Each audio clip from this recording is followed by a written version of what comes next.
welcome to our healthy living blog, Flawless versus Reality, here at the Mesabi Daily News. I am Leah Ryan. And I'm Molly Ongaro. And today we have some fun things that we're going to talk about.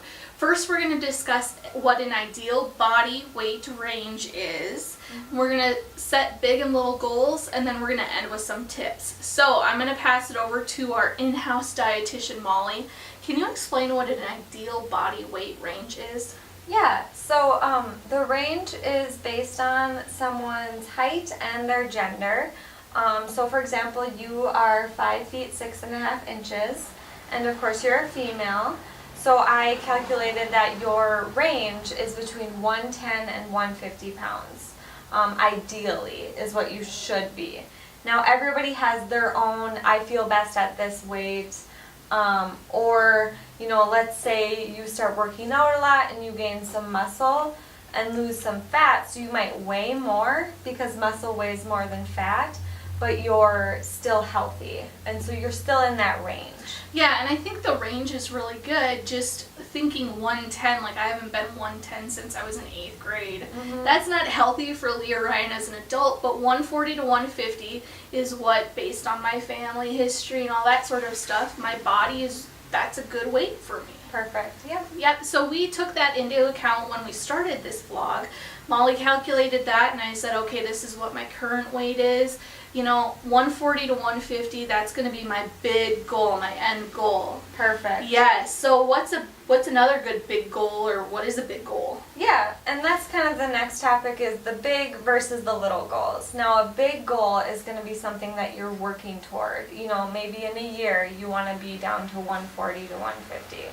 Maybe in a year you want to run a half marathon, something like that. But it's the little goals, day to day and week to week, that add up to the big goals. So cutting out some of the sweets every day, that's a little goal. If you do that every day during the week, you've accomplished some small goals. If you go out for 2 more walks during the week than you normally did, or even a run, that's a little goal that you accomplished to get you to that big goal of losing weight or running half marathon. So last week I used my food log to kind of track how much water I was drinking to increase my water intake, which kind of brings us into a tip. Yeah. You had told me to keep a food log. Why is that?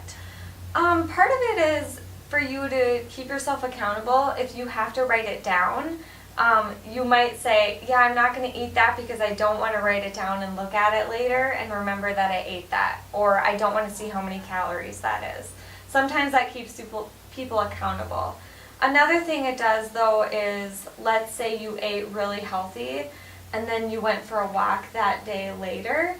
Why did I have energy for that walk? What did I eat? And then you can look back on, I had this, this, and this.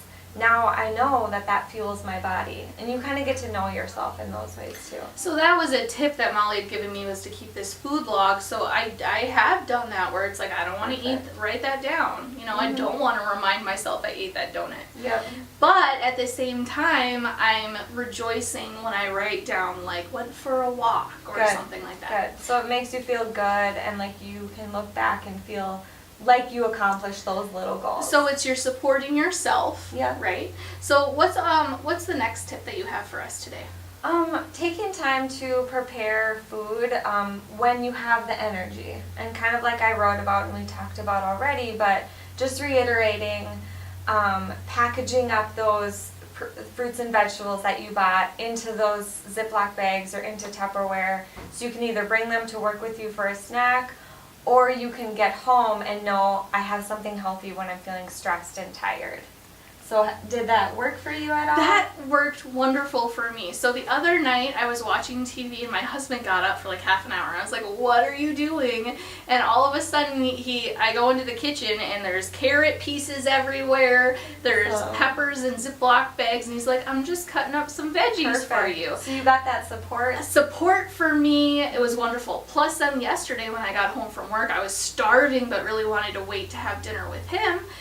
Grabbed that bag of celery and instead of a bag of chips. It was great. Perfect. Yes. So that's the idea. So Molly, we talked about with the food log, you had kind of mentioned like maybe using a cell phone app or something like Yep. that, and then also an ideal body weight range. Yep. Can people get a hold of you if they need some? Absolutely. More. If you can find me on Facebook, please do, or email us, stop in, write a comment on one of our Facebook posts. Just get a hold of us any way that you can.